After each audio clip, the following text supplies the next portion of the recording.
Selamat pagi semua. Baiklah, kami dari kelompok 4 akan mempresentasikan mengenai konsep uang dan inflasi.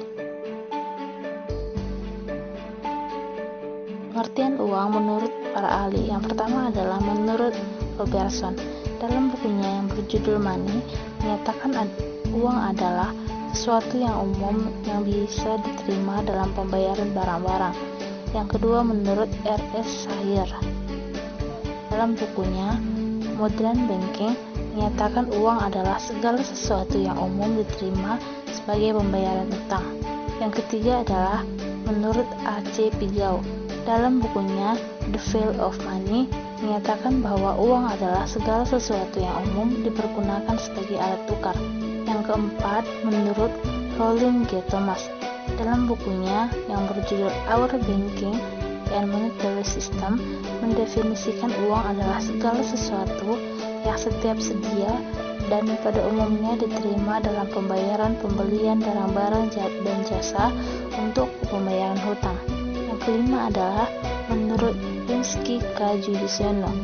Uang adalah segala sesuatu media yang bisa diterima dan digunakan oleh para pelaku ekonomi untuk memudahkan dalam bertransaksi.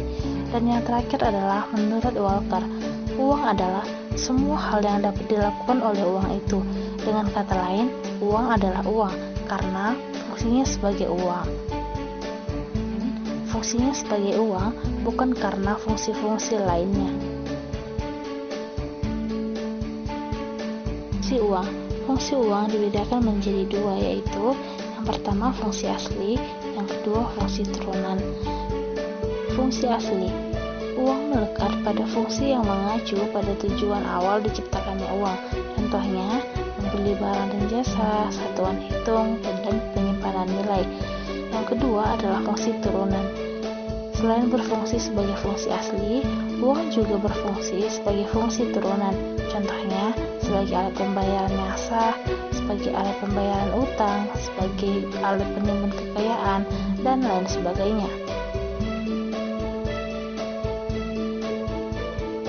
Kriteria uang.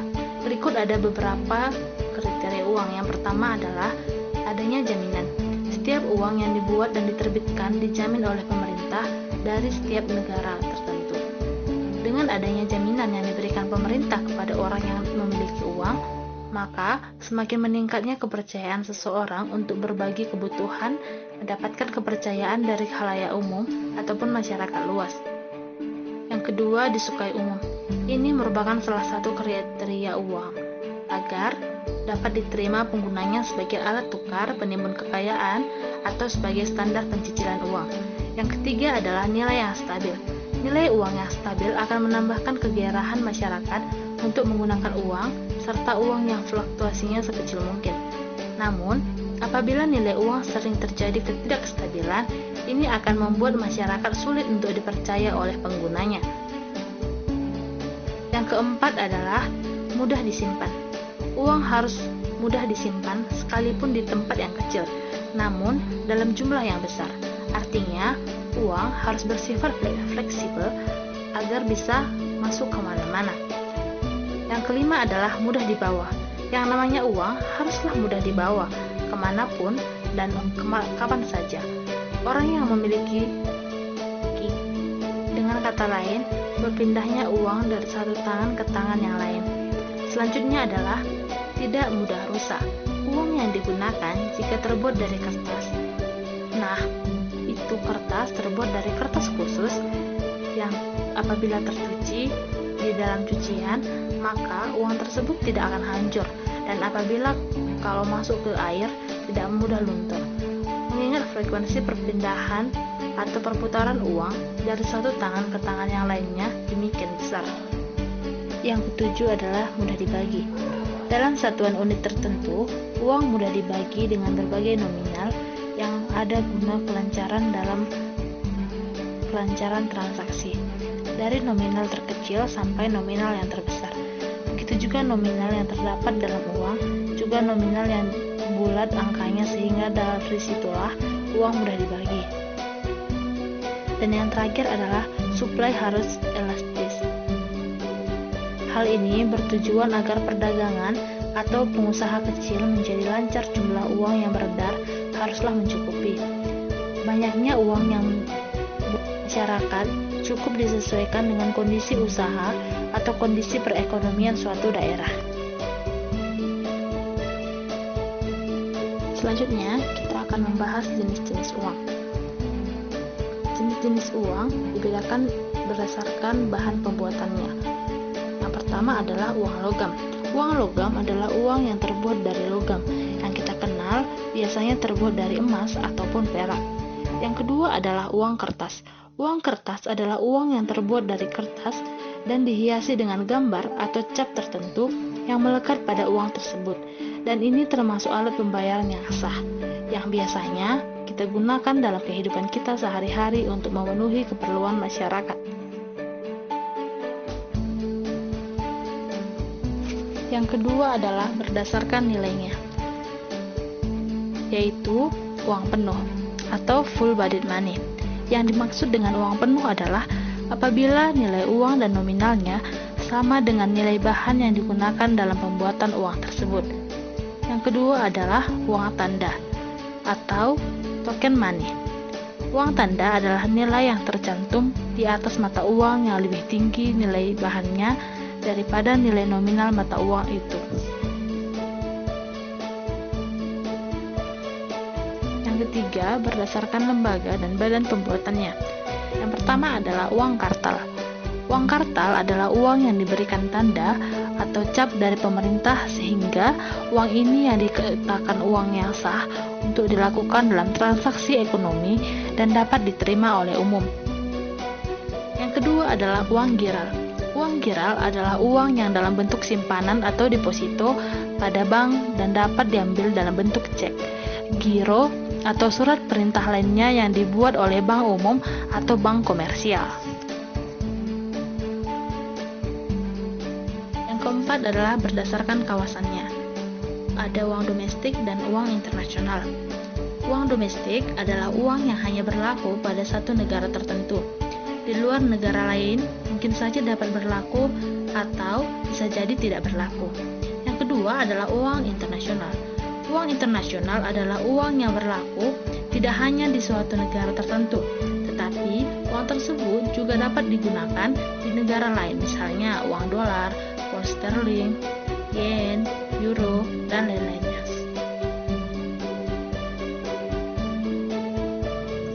Teori tentang uang. Pertama, teori permintaan uang klasik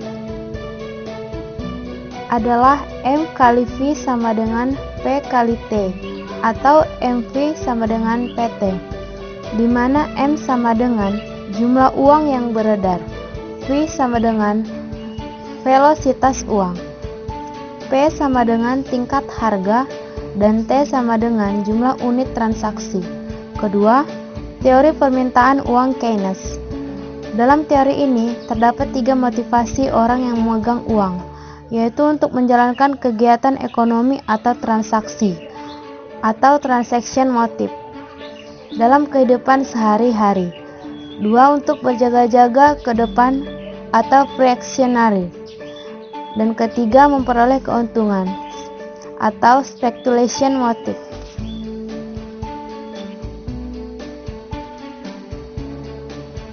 Inflasi. Inflasi adalah suatu proses meningkatnya harga-harga secara umum dan terus-menerus atau kontinu, berkaitan dengan mekanisme pasar yang dapat disebabkan oleh beberapa faktor, antara lain konsumsi masyarakat yang meningkat, berlebihnya likuiditas di pasar yang memicu konsumen atau bahkan memicu spekulasi. Faktor-faktor penentu yang mempengaruhi inflasi. Pertama, persediaan uang. Dewar dan Hayward mengatakan bahwa pertumbuhan inflasi dan uang hubungannya sangat positif satu sama lain. 2. Coles, Ferro dan Senes mengidentifikasi sebuah bank sentral dengan mandat untuk menstabilkan CPI dapat menaikkan suku bunga untuk membatasi inflasi dampak nilai tukar dari depresiasi. 3. Tingkat pengangguran. Panzoni dan Zilli menemukan trade-off antara tingkat inflasi dan tingkat pengangguran. Hubungan ini berdasarkan inflasi dari Brazil menggunakan Phillips. Mereka juga mengatakan bahwa ada hubungan positif antara keduanya, yaitu output dan inflasi. Penafsiran Keynesian terhadap kurva Phillips. Keynesian tradisional diantaranya seperti Lipsey, Samuel, dan Solow mencoba memberikan teori pembenaran untuk koneksi yang telah dijelaskan. Mereka telah membangun kepercayaan mereka berdasarkan konsep harapan statis. Menurut mereka, ada beberapa alternatif antara inflasi dan pengangguran, yaitu kurva Phillips yang dijelaskan sebagai sumber tertentu atau dogma tertentu. Kurva Phillips memainkan fungsi ganda dalam evolusi Keynesisme tradisional. 2. Interpretasi kurva Phillips oleh monetaris dan Necklacis. Monetaris menguatkan konsep harapan adaptis yang menurutnya subjek menyesuaikan harapan mereka dengan mempertimbangkan kesalahan periode sebelumnya. Namun, pendukung ini konsep percaya entitas tidak memiliki informasi yang dapat dipercaya sepenuhnya. Oleh karena itu, akan merespon perubahan dengan menundanya. 3. Analisis tingkat pengangguran dan inflasi pada contoh situasi ekonomi di Rusia. Untuk memberikan pemahaman mengapa diambil data statistik untuk periode 1999, mari beralih ke historis Rusia. Selama dekade ini beberapa reformasi ekonomi dilakukan, termasuk liberalisme harga perdagangan luar negeri. Privatisasi salah satu hasil reformasi adalah transisi ekonomi yang direncanakan ke pasar ekonomi. Baiklah, sampai di sini hasil dari presentasi kami mengenai uang dan inflasi. Kami ucapkan terima kasih banyak.